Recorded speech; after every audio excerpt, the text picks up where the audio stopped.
क्या क्या बनाएंगे हम बनाएंगे ट्रेडिंग अकाउंट। सबसे पहले क्या बनाएंगे हम? Trading account. पर्पस क्या है? To ascertain the gross profit और ग्रॉस लॉस। फॉर्मेट कैसा होता है?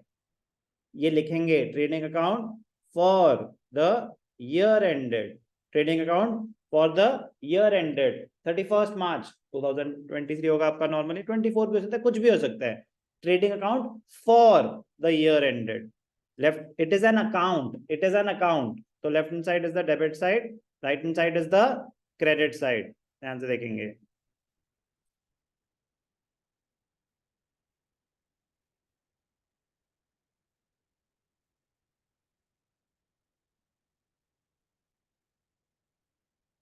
सॉरी,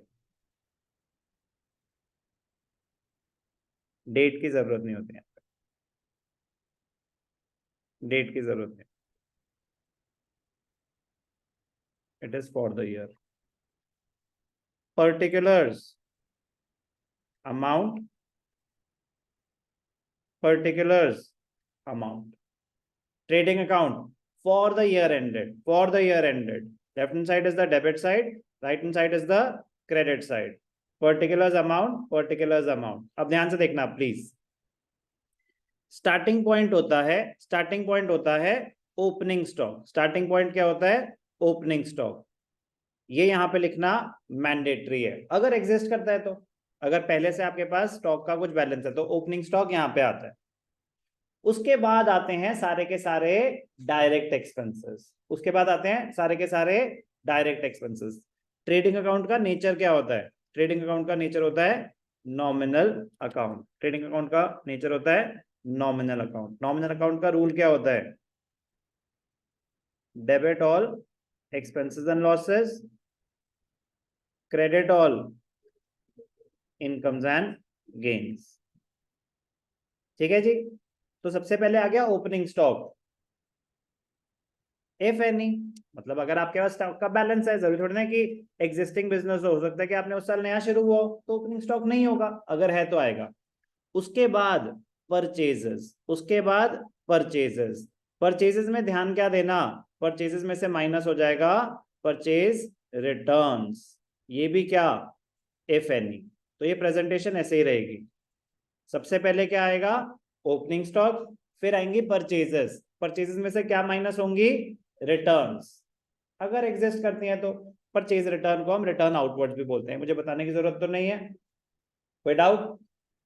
फिर आएंगे all other direct expenses, all other direct expenses. अब प्लीज वो आपको पता होना चाहिए कि carriage inward, freight, octroi, power and fuel, वो आप अपने आप एग्जॉस्टिव लिस्ट बनाएंगे। मैं कह रहा हूँ लॉजिक समझो। ओपनिंग स्टॉक, परचेजेस, फिर बाकी सारे। Purchases is also direct expense, but मैं कह रहा हूँ कि उसमें पहले आपको परचेजेस दिखाना है, उसके बाद बाकी सारे वेजेस हो गया, कैरेज हो गया, कुछ वो किसी भी ऑर्डर में, वो किसी भी ऑर्डर में कि पहले वेजेस या कैरेज, नो, किसी भी ऑर्डर में। बट फिर सारे डायरेक्ट एक्सपेंसेस। क्रेडिट साइड पे, क्रेडिट साइड पे सबसे पहले सेल्स, सबसे पहले सेल्स, फिर उसमें से minus sales return, if any. Sales return जरूरी नहीं है ना हो। फिर आएगा sale of scrap, direct income होता है। Sir sale of scrap direct income क्या होता है? किस चीज का स्क्रैप होता है? किस चीज का स्क्रैप होता है? जिस चीज में आप डील करते हैं, जिस चीज में आप डील करते हैं उसी चीज का स्क्रैप माना जाता है। पहले आएगा सेल्स, पहले आएगा सेल्स, फिर सेल्स रिटर्न माइनस होगा, फिर आएगा सेल ऑफ स्क्रैप। खत्म हो गया फॉर्मेट, चल रहा है अभी फॉर्मेट। लास्ट में आएगा क्रेडिट साइड पे क्या? खत्म हो गया फॉर्मेट, पहले नहीं आएगा, लास्ट में आएगा बेटा क्या? Closing stock. लास्ट में आएगा ट्रेडिंग अकाउंट में क्लोजिंग स्टॉक। ऑर्डर ऑप्शन नहीं, अगर आप पहले क्लोजिंग स्टॉक लिखेंगे प्रेजेंटेशन एरर है। पहले आएगा सेल्स, अगर रिटर्न है तो माइनस, फिर आएगा स्क्रैप सेल्स, रेयरली होते हैं बट अगर है तो, अगर है तो आएगा इफ एनी, और अगर कोई और डायरेक्ट इनकम भी अगर हो गई तो आएगा। लास्ट में आता है क्लोजिंग स्टॉक, लास्ट में आता है क्लोजिंग स्टॉक।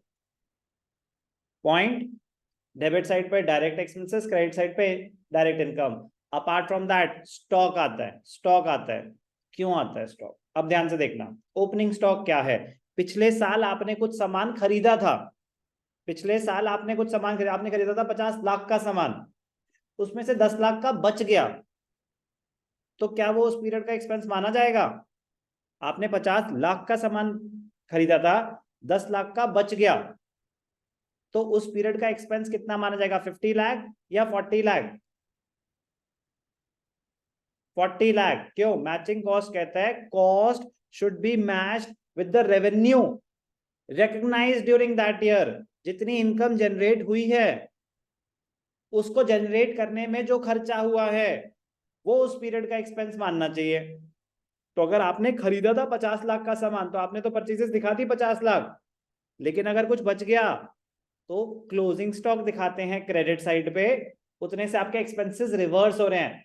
क्लोजिंग स्टॉक कोई इनकम थोड़ी ना है, लेकिन क्रेडिट साइड पे आते ही वो आपके एक्सपेंसेस उतने से रिड्यूस कर देती है, इनकम उतने से बढ़ा देती है। तो फॉर एग्जांपल आपने परचेजेस में दिखाया 50 लाख, डेबिट हो गए एक्सपेंसेस, 10 लाख बच गया, क्लोजिंग स्टॉक दिखा दिया क्रेडिट, तो नेट इंपैक्ट तो 40 लाख डेबिट हुआ ना। तो ये था मैचिंग कॉस्ट, कि कॉस्ट को मैच किया जाता है जितना उस साल रेवेन्यू जनरेट हुआ। तो अगर कुछ नहीं हुआ तो अब मैं परचेजेस में से उसको माइनस नहीं कर सकता, वो कोई परचेज रिटर्न नहीं है, तो उसके लिए उन्होंने अकाउंटिंग एडजस्टमेंट एंट्री बना दी क्लोजिंग स्टॉक की। आपके लिए काम सिंपल सा है, डेबिट ऑल एक्सपेंसेस। तो ओपनिंग स्टॉक अब क्योंकि पहले से पड़ा हुआ है, क्या इस साल खरीदा तो इस साल की परचेजेस में तो आ नहीं रहा, लेकिन इस साल बिकेगा, पहले पुराना स्टॉक आप क्लियर करेंगे, तो अब वो इस साल का एक्सपेंस माना जाएगा, अब वो इस साल का एक्सपेंस माना जाएगा। तो इसलिए ट्रेडिंग अकाउंट में सबसे पहले ओपनिंग स्टॉक दिखाया जाता है, फिर जो आपकी एडिशनल परचेजेस हुई, फिर बाकी डायरेक्ट एक्सपेंसेस। अब ध्यान से देखना क्लोज कैसे करेंगे, ध्यान से देखेंगे क्लोज कैसे करेंगे। If credit items are more, if credit items are more than debit items, तो क्या होगा? Gross profit. क्या होगा? Gross profit. If credits incomes are more than expenses, तो क्रेडिट आइटम्स क्या हैं? आपकी डायरेक्ट इनकम्स। डेबिट आइटम्स क्या हैं? आपके डायरेक्ट एक्सपेंसेस। तो क्या होगा? Gross profit. तो यहां पे क्या आएगा? 2, जो बैलेंस होता है ना, टू बैलेंस CD लेजर में जैसे करते हैं, तो उसकी जगह हम यहाँ पे क्या लिखेंगे? To gross profit transfer to P&L account, to gross profit transfer to P&L account. जो भी आपका ग्रॉस प्रॉफिट हुआ, फिर वो ट्रांसफर कर देते हैं P&L अकाउंट में, कि स्टार्टिंग पॉइंट कि इतना मेरे पास अभी प्रॉफिट पड़ा हुआ है, अब मुझे कुछ और खर्चे मीट करने हैं, इसमें से सैलरीज देनी है, ये करना है, वो करना है, तो ये आपका P&L अकाउंट का ओपनिंग बैलेंस हो जाता है। बट ये कब? If credit items are more, if debit items are more, if debit items are more, then the credit items, तो क्या हो जाएगा? Gross loss, gross loss.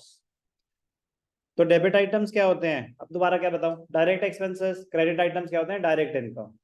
तो अगर डेबिट आइटम ज्यादा हैं तो क्या हो जाएगा आपका? Gross loss transfer to P&L account. Direct मतलब आपके ग्रॉस प्रॉफिट है, तो P&L अकाउंट में एंट्री क्या हुई? Trading account to P&L account, P&L account में क्रेडिट साइड पे आ जाएगा by gross profit brought down, और यहाँ पे अगर ग्रॉस लॉस है तो P&L अकाउंट के डेबिट साइड, P&L अकाउंट जब आएगा तब आएगा। ट्रेडिंग अकाउंट कैसे बना समझ आया? क्यों बना समझ आया? तो purpose was to ascertain the gross profit और ग्रॉस लॉस।